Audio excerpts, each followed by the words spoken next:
Sober as a gopher. Where are my sober folks at? Where are my good people at? How you doing? Nice to be with you today. Thank you for tuning in to the podcast.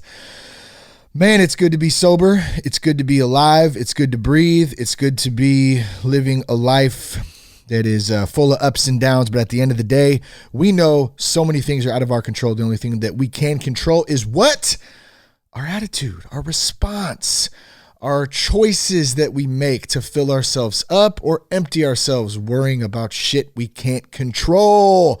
I'm so guilty of it at times, I'll tell you what, but it's good to be with you today. This episode's brought to you by Promises Behavioral Health. Now, let me ask you something. Have any negative impacts from all of this crazy, gnarly stuff that's been going on the last few months, have they affected your job, your social life, your well-being, your family, your relationships, anything?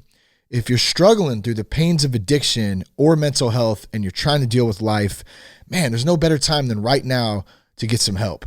Let this be the opportunity for you to get back on track, find the real you, find out who you are. That was a big thing for me. I didn't know who the hell I was till I was like 30. I still am working on that on the daily, but I was completely lost then. Had no clue. Let me tell you, you're not alone. Promises Behavioral Health is here to help you. And they can provide you with some resources that can answer some questions for you, and not just for you. Maybe it's a family member that you're struggling with. Maybe it's a spouse or a child. Maybe it's a close friend. Promises is here, and let me tell you how they can help you and how you can reach out to them. First off, you can go to promisesbehavioralhealth.com/soberguy. The team over there created a great page for our partnership. There's some photos on there you can check out. There's also some resources. You can do that. Or you can just call 888-205-1890. That's 888-205-1890 and tell them that you heard about them from that Sober Guy podcast. Those links and the phone numbers in the show notes as well if you'd like to go back and check those out. But give them a call. If you got some questions, they'll help you get some answers that you're looking for. And they're great people. Have some fun with it too. All right. Are you looking for a meeting? A lot of rooms are still closed. I've been getting some good feedback from my buddy, my sponsor, my friend, who actually started this meeting himself and was able to pass it down. So mad props to him for taking action and being of service like he usually is. It's called the Fourth Dimensions Online AA Meeting now. It's at 9 p.m. Eastern, 6 p.m. Pacific every single night.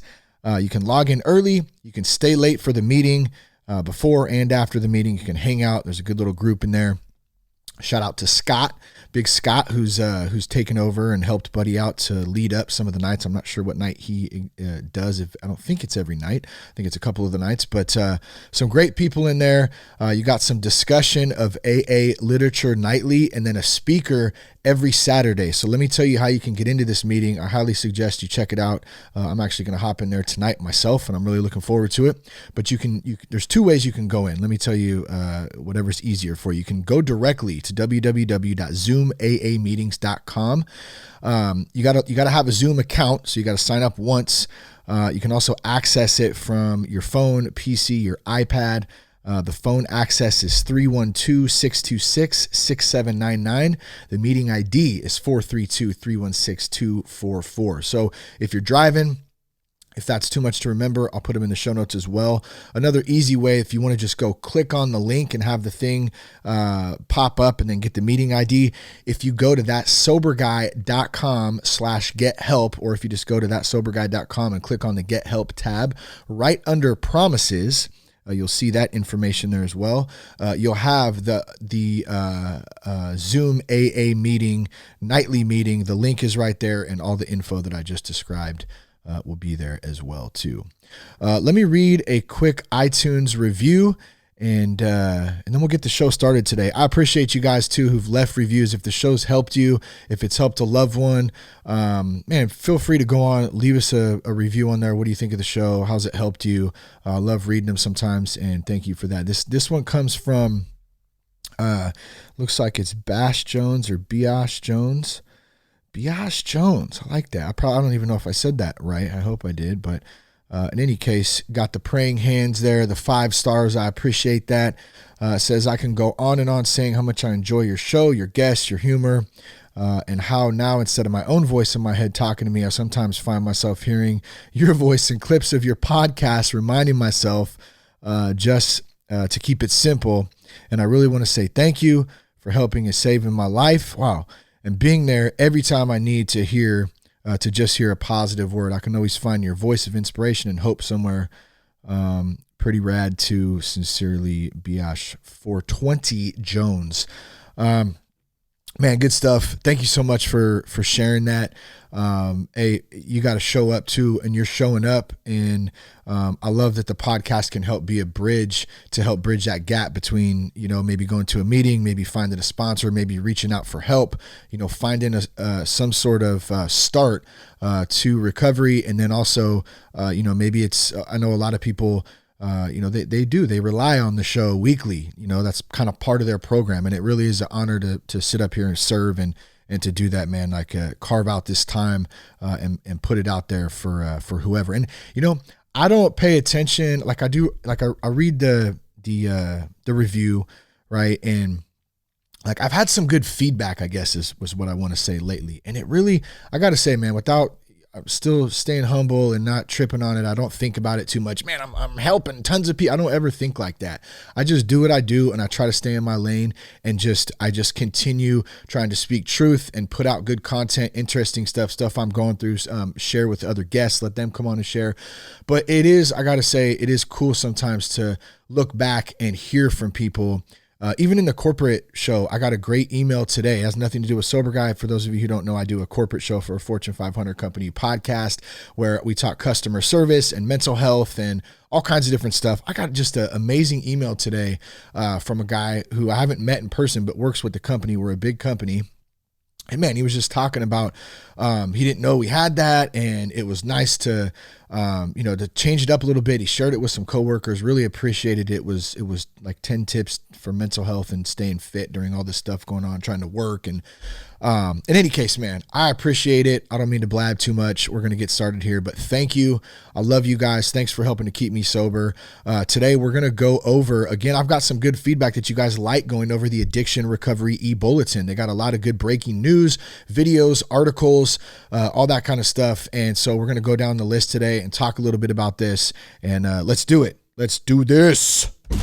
That Sober Guy podcast contains adult content, merciless truth, and emotional nudity. Listener discretion is advised. I'm Shane Raymer. You're listening to That Sober Guy podcast, and we help people stay sober. Be sure to check us out at thatsoberguy.com. You can connect with us on Instagram at RealThatSoberGuy. It's a good spot to holler back if you'd like. Get some good messages on there. I always try to respond as timely as possible. And I don't get to all of them sometimes. I know I do miss them occasionally, so my apologies. I will do my best to holler back. Now, what is going on with you today? How you feeling? How you doing? Maybe no one's asked you that in a while. Like, man, how are you? I know sometimes I need that. Someone just to say, man, how you doing? Then you go, bleh, just puke all your shit all over him, right? I just want to go with it, and I can't take it anymore. Or it's the complete opposite. Oh yeah, I'm fine. I'm doing good. Great. Yeah, I'm doing good. Just working, taking care of the kids. Yeah, work keeping me busy. Yep, I'm busy. We know it's all BS. The small talk stuff, man. How are we really doing? Sometimes I don't know. I got to bullshit my way around stuff sometimes too. Because it's just madness some days, right? Absolute madness and absolute beauty at the same time. We got some perspective. We get to choose how that looks. But I had a good chat with Buddy this morning. We worked in the 12 and 12, so shout out to him. I appreciate that work. I get a little bit of time to read and then kind of conversate about the stuff, which helps me digest it. I was telling Buddy today, like, I think sometimes I read stuff and I'm such in a hurry to read through it because I'm supposed to be reading. I need to be doing my reading, whether it's a book or in the Word or in the big book of Alcoholics Anonymous or whatever it is, whatever I'm reading, an article. I'm in such a hurry to get through it that we forget sometimes to slow down and actually like digest it and take it in, what we're actually reading, versus just trying to get through it, because then I don't remember any of it because I just went through it. So meeting with your sponsor, meeting with your friend, maybe you got a book study or whatever it is that you're doing, try to be proactive about that. If you're not doing it, jump in somewhere, and I would highly encourage that. And when I say that, hey, I don't do it perfect either, man. I got some, I got to get some push behind me from people sometimes. And I know what I need to do. I just don't do it all the time. But being conscious of it and at least making your best effort, it could really help. So going through reading some of this stuff and then discussing it in the context that you're taking it in, and getting two different opinions on it. And man, it really helps big time. And I think that's I think setting aside that time to actually do that. My tendency is I like to walk. So for a while, when Buddy and I would meet, there'd be a lot of times when I would just want to walk and talk, and that's cool. I'm realizing like it's okay to do that, but at the same time, I have to get back to getting back in the Word. I have to get back to getting in the book and actually studying too, and reading stuff and digesting it, taking it in, letting it sit in, and processing it and applying it to life, like applying these principles or applying these principles in all our affairs, right? As it says in the book. And sometimes it can be hard to remember to do that. So little word from the Raymer, man, get yourself a mentor, get yourself a partner, a friend, a sponsor, whatever you want to call it. And, so work on something, start working through the big book, start working through a book, study something, get back into it. It does make a difference, and I'd highly encourage it too. So we had a listener question, actually before we get into the addiction recovery e-bulletin, let's do this question. I thought it was a good one. I wanted to touch on it. It's from Lee from Colorado. It's from Denver. And he hit me up recently and he said, so Lee, first of all, what's up, dude? Thank you for the question. Thanks for the email and just, connecting and saying what's up. I appreciate it. I like reading them. But he just said, I just wanted to reach out, say I really enjoyed the latest episode, number 327. What was 327? Let me just take a look here real quick. 327. Oh, that was the last one. 20 indications of an addict. And then we also went over the addiction recovery e-bulletin, which we're going to do a little bit of again today. But 20 indications of an addict. And he said, a lot of what you discussed are things that are currently spinning around in my head. It's helpful to hear that you and others are dealing with the same feelings, thoughts during all these crazy times. Also, I really like the readings from the Addiction Recovery e-bulletin. In the 20 indications of an addict, I could relate to every one of those. Although number 13 has been on the top of my mind lately. I need it to be creative. So that was number 13, the indications. And I think what I had touched on in last episode, and feel free to go back and check it out. It's episode 327, is I'm a musician. I love playing guitar. I love writing, all that kind of stuff. Creative dude for sure. But in the time when I was still drinking, smoking, and doing my thing, I didn't think I could create or play guitar or write or record or do a live show, concert, whatever.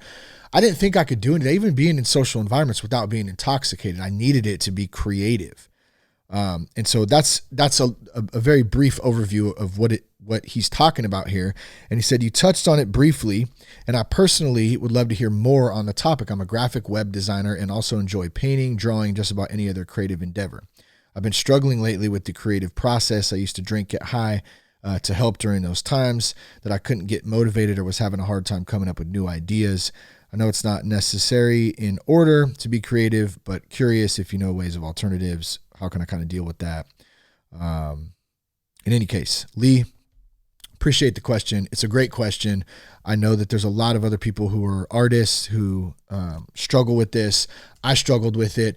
I actually, myself, I brought my guitar when I went into rehab. Like I brought it with me, and I was, I had this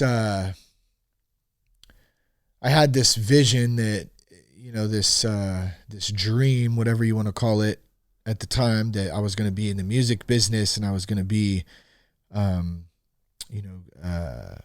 a record deal or be in a band or tour, all that kind of stuff, right? That's kind of what I had longed for. However, I just had no concept of the business side of it. I just thought it was magically just gonna, come down and happen because I wrote a great song, which, I'm sure there are very rare cases where that does happen. And so that's like the dream, right? It's gonna happen.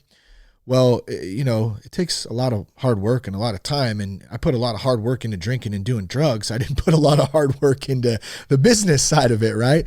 But in any case, I went to treatment and brought my guitar and I was going to write and whatever. Well, I found about halfway through that, man, I was like stone cold sober and it was a little bit tough to write. It was a little bit tough to be motivated to play, to write, to sing, to get creative. I was sober. I had used that crutch of being intoxicated as almost like a portal to this outer existence that I could explore where I didn't have to be me in some sense.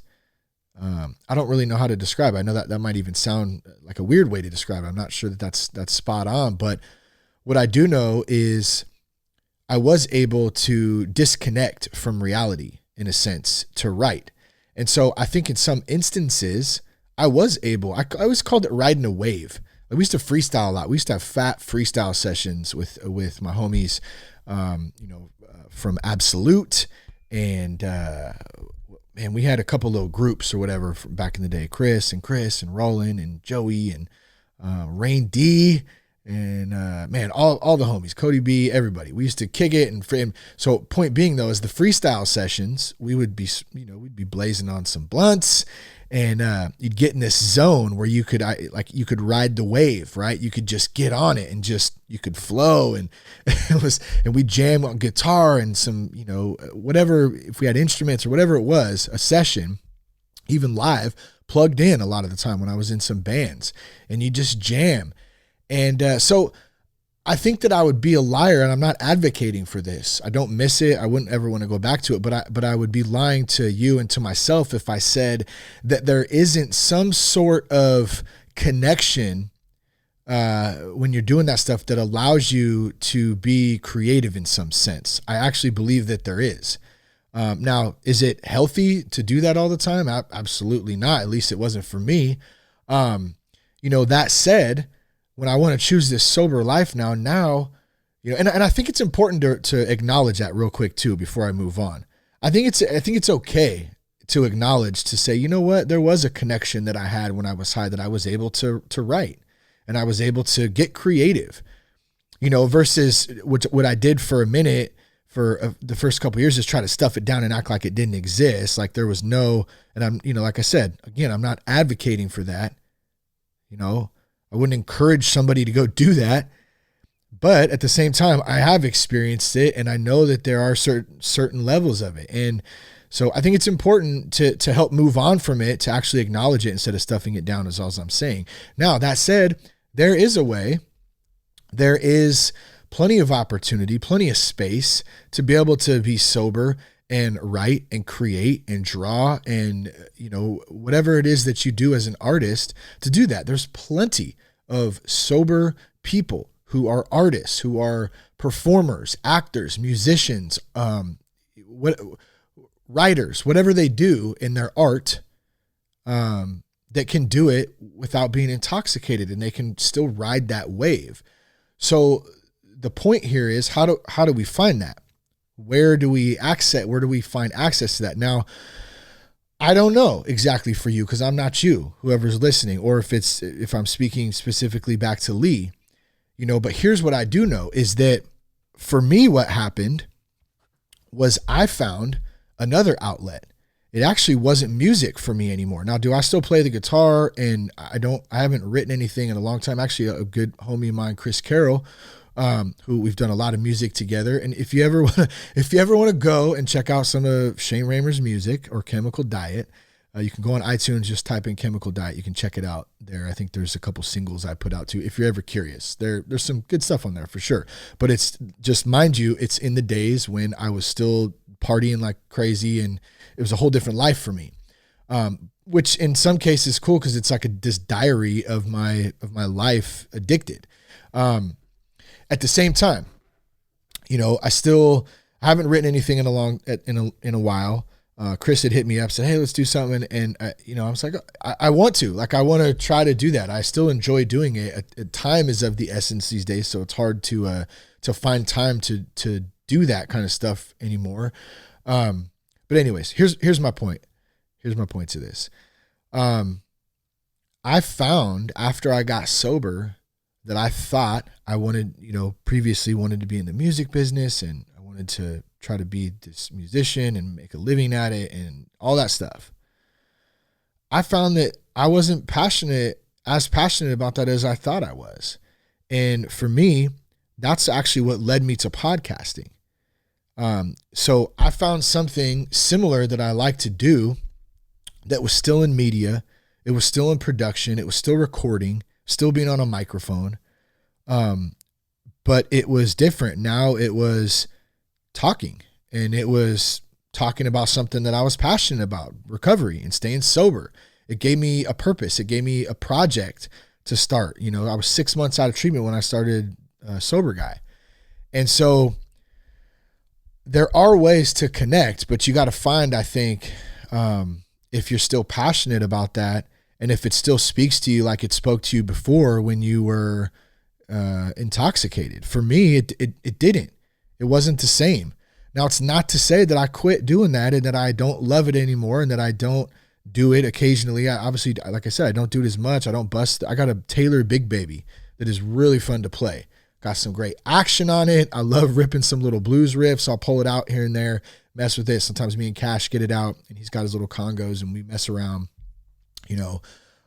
He's all into beats right now, so he's like trying to make beats. He wants a beat machine for his 6th birthday, which is awesome. So yeah, I still mess around with it, but the fire inside to try to do it like I wanted to once do it before was completely gone after I got sober. It was a different chapter in my life. So that is my experience with it.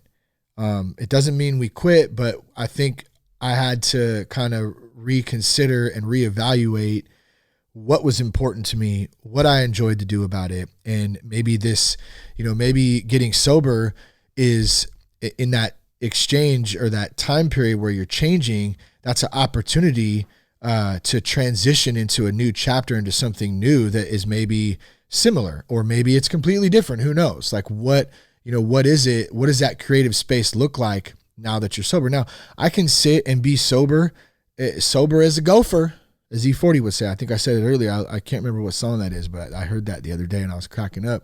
But I can sit and write, and I can play the guitar now. Like I can do all kinds of things sober because it's been, I've had some time to get to know myself and understand, I don't need that high to connect like that. But at the same time, it's not the same as it used to be when I was. So anyways, I hope that makes some sense, Lee. I hope that can maybe help, just at least jog your brain a little bit and get you thinking like maybe it's something that's different in this new chapter that's related to what you used to like to do or not. And thanks again for writing in, man. I appreciate it. If you guys want to write in, please do so. Or you can leave us a message at real.soberguy on Instagram. All right, so let's get to some of these articles for today. And if you want to check out Addiction Recovery eBulletin.org is where you go if you'd like to see some of these news articles and what they have going on here. If you'd like to get the email. Oh, excuse me, it just burped, bro. Oh, just like a little bit came out there. I got a rose gold. The froze rose bang was going on. I was just drinking that bad boy. Addiction Recovery eBulletin. Let's check it out. San Diego VA lied about drug treatment for suicidal vets. Interesting. An investigation published this month found the healthcare system is pulling depressed and suicidal veterans off ketamine, an effective drug, and it's yet to say who says that's effective, because I'm sure there's probably conversation around that. Is it effective or isn't it effective? The person taking it versus the person prescribing it. Not my debate to jump into, but and then putting them on a nasal spray called Spravato, which is not working, and in some cases is increasing their suicidal thoughts. Suicide is a big topic right now. I did a podcast recently for the corporate show that I host and produce about mental health, and about suicide was one of the questions that we had. With that being so high, how are we dealing with it? First and foremost, let me give you the National Suicide Prevention Lifeline. It's where'd the number go? 1-800-273-8255. If you go to thatsoberguy.com/get-help, what I mentioned earlier, you have that link on there to go to that website, and the phone number's on there too. So it's something that's good to keep handy. If you, you said handy. Oh gosh, Shane, what is wrong with you? It's something to keep in your back pocket, somewhere where you know it's at. Maybe bookmark the page, keep it with you in case, and I'm not just saying for yourself, maybe a loved one, a friend or whatever, and they call you and you don't really, maybe they're suicidal.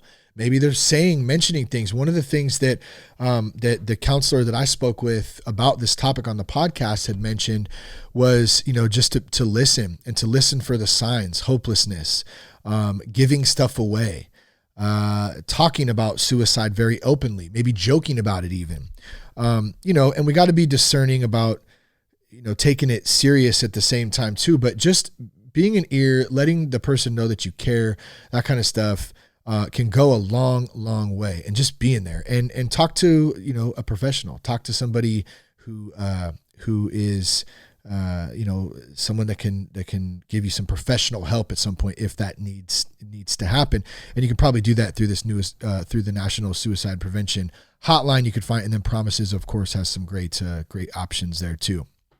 But what I was going to go do after that, I wanted to see what the suicide rate is right now, because I know it went up. I heard a couple different numbers, like, it went up 200 and something percent. Let's see here. Suicide rate okay, so this comes from USA Today. Well, this is January 30th, so that's a little older than I was looking for. I was trying to find something that was more relevant to, here we go. The pandemic stuff going on right now. Is the pandemic, God, this comes from the New York Times. Not one of my favorite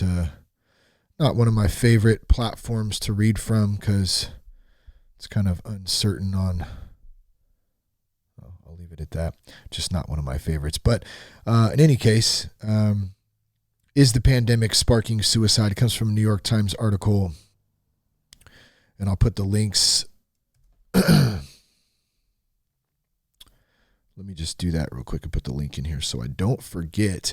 But I mean, we've all heard about it, right? We've heard about these numbers launching through the roof right now, just because of people losing their jobs. People are stressed out. People are worried. People are drinking more than they've ever drank before. I still don't understand how church is still closed, and there's still certain things that are closed, but you can still, sure as shit go buy, your bottles of booze and your cigarettes and your lottery tickets and all that stuff, So, and I know that's a debatable topic for some, and I'm not debating it. But I mean, just think about that for a second without forming a non-biased opinion. It's not about anything, but other than just think about that for a second. We can still go, and we have full access to all of that, but certain places like meetings are closed down. So the suicide rate, it's up through the roof. And in this article, the mental health toll of the coronavirus pandemic is only beginning to show itself, and it's too early to predict the scale of the impact. I said, in fact, doctors won't know for many months if suicide is spiking in 2020, as each death must be carefully investigated. The rolling impact of COVID-19 on these rates gives scientists a sense of how extended uncertainty and repeating undercurrents of anxiety affect people's will to live. So,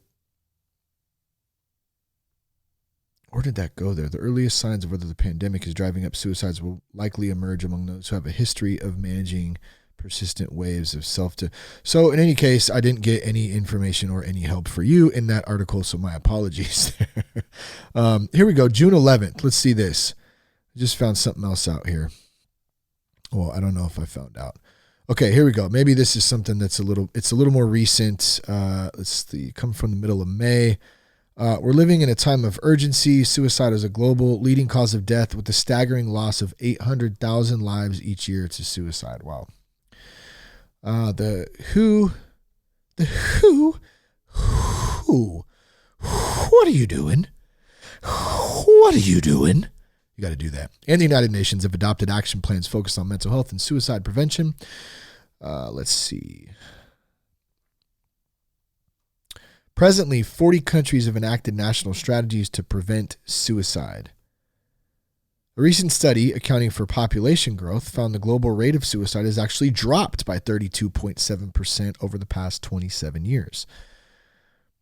In the U.S., even as attitudes evolve regarding mental health and suicide prevention, the national rate of suicide has risen 33% over the past 2 decades with a societal price tag of $70 billion annually. Wow. Although 94% of American adults believe mental health is equally as important as physical health, most do not know how to identify changes in mental health that signal serious risks, nor what we do in response. Man, there's a lot of stuff here. I'm not going to go over everything, but suicide is definitely something serious. It's something to be aware of. When that enemy infiltrates people's brains, it can be a extremely bad and dangerous thing. So that's why it's important we're staying plugged in, right? We got to stay plugged in. We got to stay on point. We got to have resources, people to reach out to, ways to communicate. It's good stuff. This next article, 1 in 10 Americans use a prescription painkiller. When taking into account that 21% of 29% of patients prescribed opioids for chronic pain may misuse them, and 8% to 12% of these patients may develop opioid use disorder. And by the way, this comes from WebMD. Use of prescription opioid painkillers leveled off from 2015 to 2018, while prescriptions for non-opioid pain meds rose. That's interesting. That's interesting. That's very interesting. It's becoming less reliant on opioids, and physicians are prescribing much more responsibly, which is a good thing. Who is co-director for the Center of Innovation in Pain Care at the University of Pittsburgh. Between 2015 and 2018, nearly 11% of American adults aged 20 and over used at least one prescription opioid, like oxycodone, or non-opioid like Celebrex, investigators found. I tried Oxycontin one time, God, and I got so sick from that. Oh man, I remember I was sick for like a day or two afterwards. It was terrible. I think it was like an 80, and I ate it, or I ate half of it. I think I started with half. Yeah, thank God. And I just got so sick. It's the worst, man. And I see like how people could get so addicted to that. It's so powerful. But breaking that down, they found that nearly 6% of American adults used one or more prescription opioid painkillers, while 5% used non-opioid. Okay, I think I already read something about that. Use of any prescription pain medication was highest among... I'm not getting into that.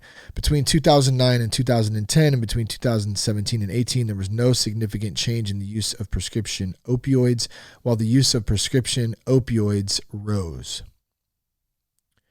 Here's the point. A lot of pills out there, it is, supposed to be being prescribed more responsibly, which I do actually find that to be true, at least in our own experience. Where Jess has migraines sometimes, and she's had to have been prescribed a certain medicine for that to help that, and it's extremely hard for her to get just because of the fact that they're very careful about who they're prescribing to, which I think is a good thing. It sucks for her sometimes. And we've actually, I don't talk about this a lot, but we've moved over to CBD for her migraines. And that seems to help big time. It's not a magic thing where all of a sudden she can do some, use CBD right when the migraine is starting to come on and just magically it disappears. It doesn't work quite like that, according to her.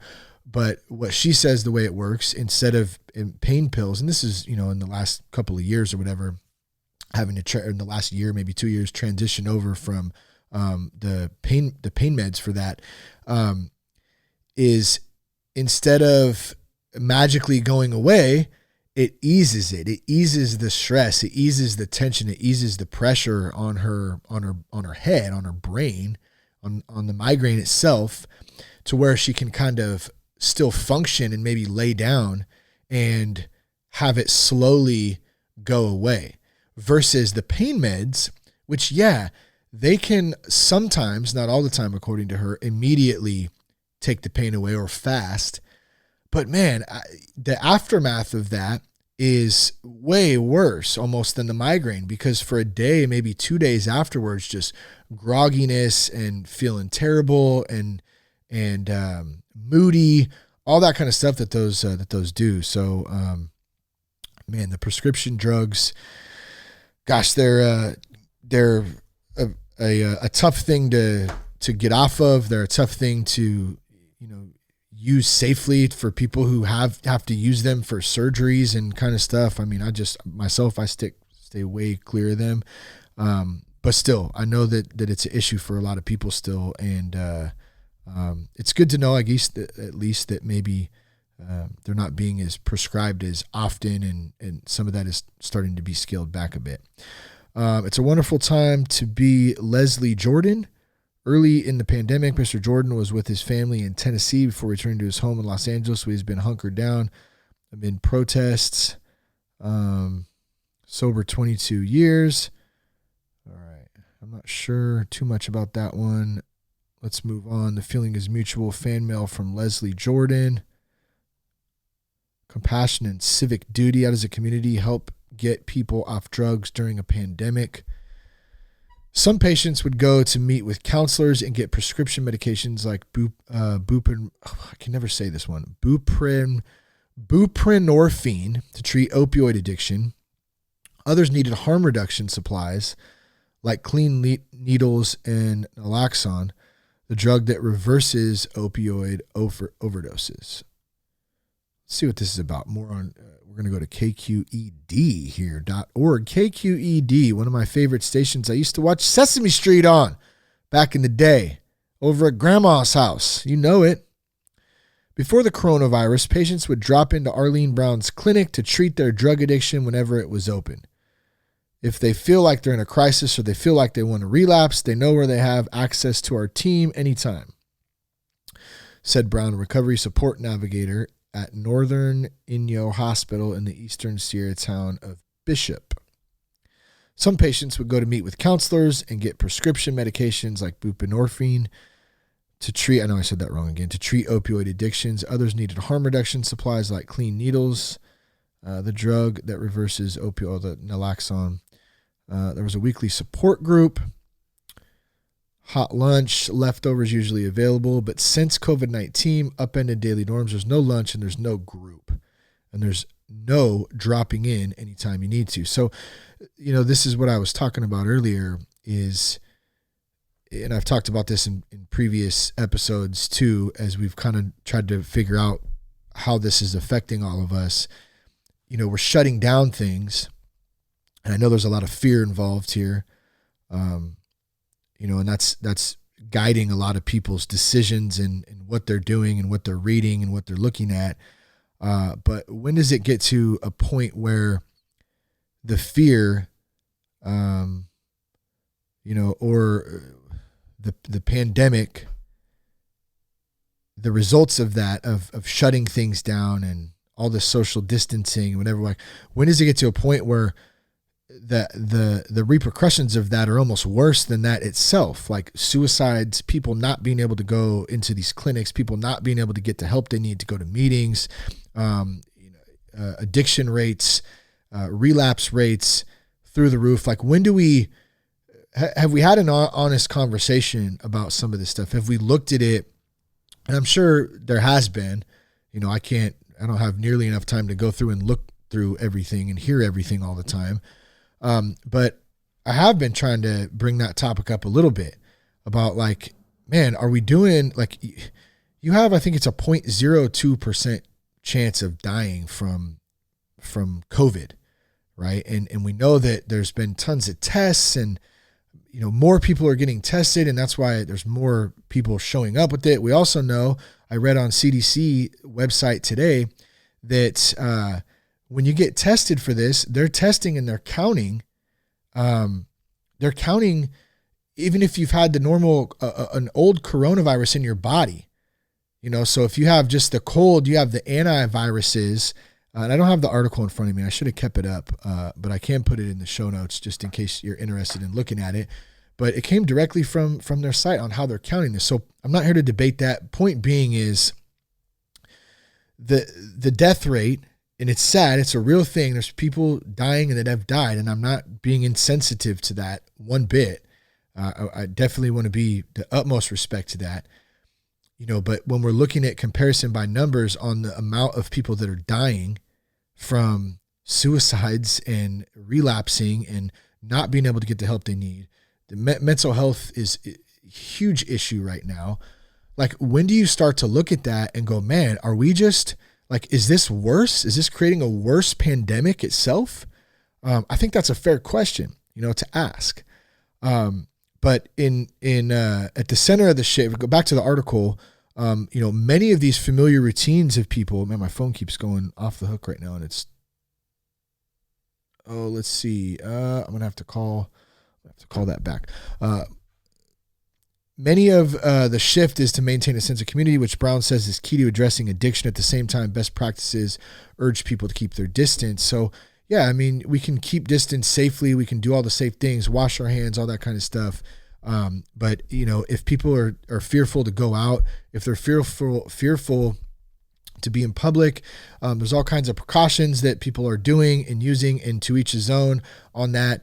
But if it's too much, then stay home. And if it's not, and people feel that they're healthy, they're not at risk, they're not sick, maybe we can find a balance in that, where there's still opportunities for people to get the help they need, and there's still opportunities for people to be safe at the same time, because that's and I know it's a tough thing to navigate. I don't think there's one big right answer for it right now. There's a lot of information and a lot of misinformation and a lot of stuff out there to work your way through that can make it difficult. But let's move on. The final hole birdie, Chris Kirk's sobriety leads to his first victory in 5 years. I didn't touch a club for 3.5 months, and I was able to get some help.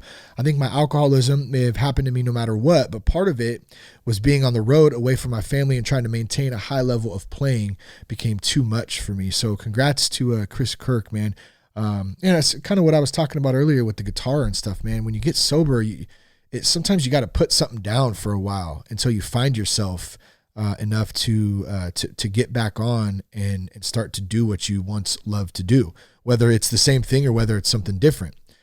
Just a good point right there, something to look out for. If you're new in recovery and you're having a hard time connecting to what it was that you once did, it might just take some time. Or you might find that you're not as passionate about what it was that you like to do.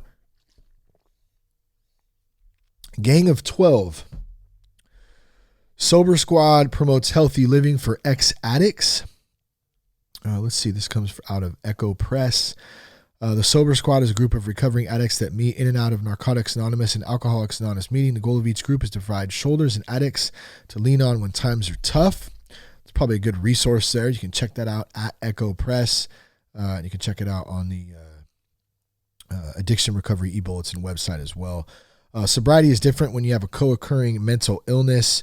It is. And we actually did a podcast about that with a buddy of mine, Marcus. Let me see what was that? It's episode 324.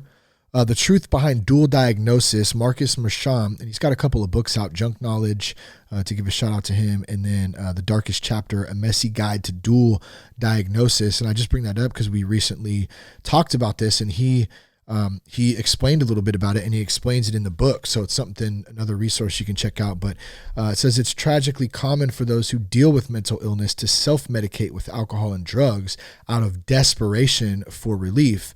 It can be tempting to turn to substance abuse. And it's such a great point, and Marcus is definitely an expert on it. I would suggest going back and listening to that episode if you'd like to learn a little bit more about it, or you can read the article here as well. But totally lost my train of thought right there because there was some weird noise that just went outside. Co-occurring mental illness disorder. Anyways, check it out. Great dude, great book. He dives into it a bit more on the podcast and talks about it. Oh, that's what I was going to say. He also, if you're interested in, if it's someone yourself or someone who's struggling where you don't know, am I sober? There's a lot of discrepancy around, they take, this drug to help with a mental illness. So technically they're not sober. I'm not saying this. I'm just repeating what is commonly heard sometimes or said. Marcus talked about that a little bit, about his experience with that. And the difference between mental illness, a co-occurring disorder, and then maybe your standard alcohol, drugs, and kind of how they play into that. Okay, try not to slip. Using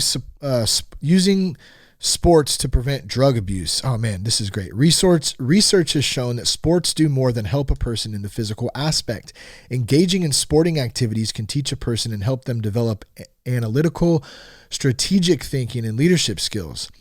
Through sporting activities, individuals can develop social skills and the right attitudes. And this is great. And I know this to be true from just myself and doing CrossFit. And actually my buddy Trent was going to be on today. We were going to talk about this, using sports, using CrossFit, for example, for myself, to stay sober, to stay active, to stay healthy, and not just in recovery, but just staying mentally, physically, challenging yourself, being around community. There's a lot of similarities into getting into a sport or something, working out, something like a CrossFit. Maybe it's softball Thursday nights. Don't hit the beer league. That's what we used to do. You can find a sober team out there, but there's ways that you can do that, and through sporting activities and trying to stay up. And it's a really, really good option for that. I will have Trent on again here soon. I don't know if it's going to be next week or in the next couple of weeks, but we will talk about that a little bit, about using CrossFit, how CrossFit's helped me just stay dialed in and gain some confidence, gain some physical strength, some mental strength, be around some great people and be able to learn from other people and then share some things that you've learned along the way too. It really is a great thing to do. So highly recommend that. Using sports to prevent drug abuse or to help stay sober. Good idea there. That's more at the Sports Bank. If you want to read more on that article, it'll be in here too as well. Mad in America, the year I lost everything. Psychiatry offered nothing. Comparison dangers of e-cigarettes and water pipes. Smoking and vaping may increase the risk of people being infected by COVID-19. Let's see. Quit Genius expands to include alcohol and opioids. Let's see. From quitting time to getting time. Lazy Queen looks sober on punk-inspired single. Recovery isn't linear, it's continuous work, and it's okay to make some mistakes along the way. Amen to that. It's been important for me to remind myself that I'm not a total failure just because I have reached the perfect place yet. I think the kids are home. I'm going to have to wrap it up here pretty quick. Dad, what are you doing? Dad. Nothing better than being a dad, and nothing more crazy and challenging at the same time. Let's see. Sponsored theory and the steps. Summer's house star reveals he's in therapy to help with sobriety. It's my first time doing therapy while actually telling 100% truth. Wow. Keep it simple, baby. A couple more articles in here. If you want to check out more, go to addictionrecoveryebulletin.org. The link will be in the show notes here. I appreciate you guys tuning in today. And just to circle back before we wrap this thing up, if you're having a hard time connecting, as you hear my dog barking in the background there, Mr. Brody, who needs a bath. That dude's getting a bath tomorrow for sure. Every time I tell him, Brody, you want to get a bath? The dude goes and hides under the bed. Hates getting baths, but you're getting one, son. But if that's you, not the dog, but if that's you, that you are struggling with, finding yourself, finding something to connect to, man, give it a little time. Be easy on yourself. Maybe it's a different chapter. Maybe it's something. Maybe it's something that you've moved on from, or just like Chris Kirk, the golfer. Maybe you just need a break for a little bit, and it's something that you need to kind of find yourself before you can reconnect to. Thanks for tuning in today. I appreciate you. Thank you for the support, for the emails. For everything that you guys do, for staying committed, staying sober. I hope the show spoke to you. Share it with a friend. Let your friends know there's some great podcasts out there as well, including this one. Peace, love, and respect. And man, keep your blood clean.